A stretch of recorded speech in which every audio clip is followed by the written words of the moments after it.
Said, because this is a senator who is a Democrat who can talk to Republicans and often kind of plays the middle ground here. You know, you say that you haven't been to the White House since you were discussing the student loan bill. You indicated that you may not be getting weekly calls from the president. Does that frustrate you? Do you feel like more would get done if he was reaching out to senators on a more regular basis? Bob told you how he governs, and governors, we were involved in the executive branch. I mean, I had to work with him every day. And I enjoyed that. I really enjoyed finding out, and I took constructive criticism very well. And I tell him, I says, I don't have all the answers. I'm not always right, but I'm not always wrong. And I don't have all the ideas. And what we're trying to do is discuss this. I says, I see the big picture. If I'm governor, the president sees the bigger picture that I might not be privileged to. And I would just like to be able to give him my thoughts. I want my president, our president, to do well. I think we all should. Whether it's Republican, Democrat, male or female, this is our country and this is our president. And I would hope that he or she would look at the same input that we're giving them as trying to be helpful. Sometimes they insulate and draw back. It depends on what their experience is. You take 11 governors that have been this, we've been through the wars. We could bring an awful lot to that dialogue, I believe, and we want to do that. And you know what? The Republicans in our caucus, governor's caucus, are very productive, wanting to be involved and trying to be involved and be creative and productive. So I think there's a lot to be learned here, but yeah, I've never been against something unless I had a better idea and I thought it was something better to be done. So I'm not going to be against it for being just no. Right. Okay, and then in terms of reviving the economy, I just want to get your insight. Forbes.com named Virginia the best state for business in 2013. Thank you for bringing that up again. Yeah. Well, and there were a couple of reasons why. What do you think the success, economic success of your state, what do you think you accomplished that you're most proud of? Well, I think managing through a very tough fiscal time and the uncertainty in Washington, we've had 4 surpluses in a row totaling $2 billion. On a bipartisan basis, we've got transportation accomplished, a bill, first time in 27 years, fixed that, Northern Virginia, the worst traffic in the country. 44 Republicans, 43 Democrats, and there were some things that were a little controversial for everybody. But I think the lasting thing I'm most pleased about is major education reform, with 100,000 new degrees for our kids, tuitions only 4% this year as opposed to 10%, and major K-12 reforms that really shake it up with more accountability and more options for young people, more school choice.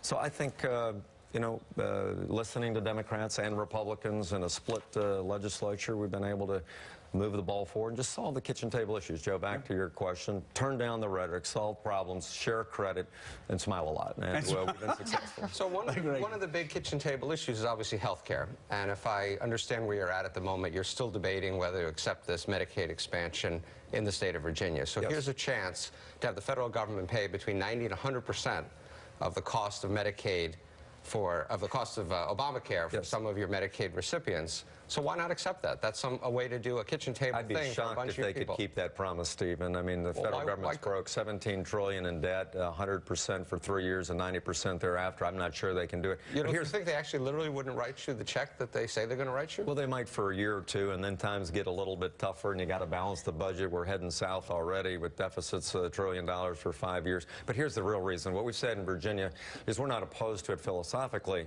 but until we have dramatic reform in a health care in the Medicaid system that's grown 1,600% in 30 years, from 5% to 21% of the total budget in Virginia, until we have some significant reforms and deal with dual eligibles and co-pays and some other things and self-help on your own health care, that it wouldn't be responsible to do that. It's busted in most budgets, Joe, you know that, in the states. And so we're down the path of reform now, about 8 months. We've made a lot of reforms, and there may be a time when that happens, but we're just not there yet. Steve, if I'd say one thing.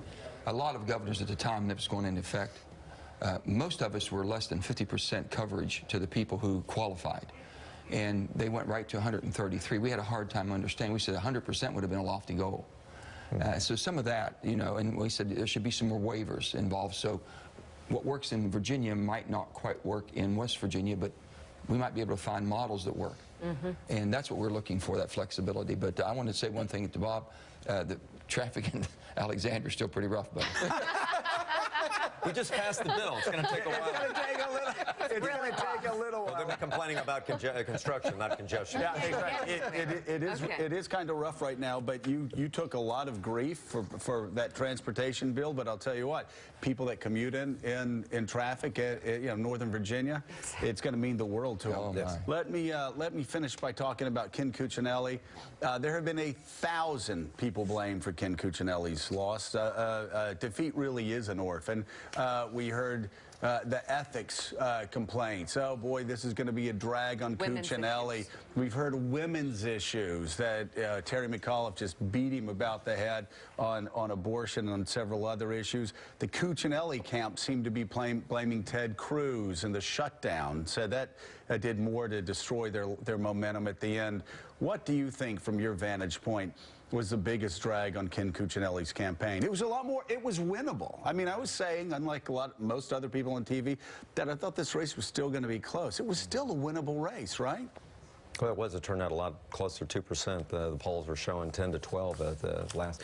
It's maybe all of the above. I don't think you can put it on one thing. I do think that when that government shutdown occurred, which was really not smart tactically on my part, I didn't think the president led, but I didn't think our team was smart in trying to defund Obamacare, which was never going to happen. Harry Reid and President Obama were never going to agree to that. So that hurt tremendously. If that last 5 weeks of the campaign had solely been a referendum on Obamacare and all the problems we saw with the implementation, I think that might have tipped it in his favor. But the shutdown was folly and didn't accomplish anything. We spent the same amount of money and got less productivity for 2.5 weeks. Just unbelievable. And Joe Manchin, where do we go from here? Do you agree with Bill Clinton that the president should keep his promise and tell all Americans, if you like your health care plan, keep your health care plan?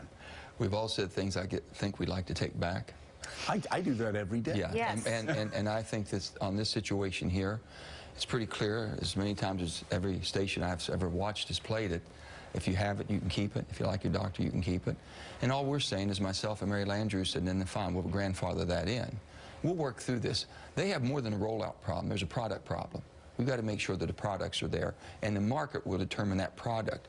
It's a lofty goal to try to get quality health care for every American. And if we can do that and afford it, that's great. I think Bob would want to do that as a governor. I always want to do that. But we've got to work through, and I've also asked that no crime and no fine for the 1 year. It's going to be a transitional year. All these things have to be done and worked through, and I think people are working in the best. But those people who don't want the bill at all and want it repealed, I said, tell me what else you want to replace it with. Just give me something. And I haven't seen that. Look at these guys. They're two of my favorites here. I've never done this on TV. Smile for the camera. Look very good. They're great. Yes. And Bob's Eddie smiles. Let me say this about. What were you going to say? We used to be the same state 150 years ago. Yeah. We didn't leave. He left. That's right. We'll take him back. We stayed true to the union. He said he'll take y'all back. Well, yeah. And let me just say one thing. People have to like in the political arena. Yeah, and that's and that's what Bob used his numbers there, and I think that showed that. Yeah. And you know what? Terry McAuliffe's going to do a great job. We'll see. Going to do a great job. We love Terry. We'll see. Hey, Nick Saban, your buddy. My buddy. Your brother. My brother. You tell him to stay in Tuscaloosa until I tell him he can leave. You got me? I will. Senator Joe Manchin. Texas, come on. Texas, he don't want Governor Bob Texas. McDonnell. All that money and all that. Come on. Always good to see you both. Good to see you guys. Thank you. Coming. The Irish are coming back, though. We're coming back. We'll see. Boys, We an shall exclusive live interview with Secretary of State John Kerry coming up, and up next, we're going to talk to Democratic Congressman Mike Doyle. Oh, Mike's up. Who gave White House officials an earful yesterday about the problems with Obamacare. We'll ask him about that closed-door meeting. Plus, NBC News political director Chuck Todd and former White House press secretary Robert Gibbs join the discussion. You're watching Morning Joe. We'll be right back.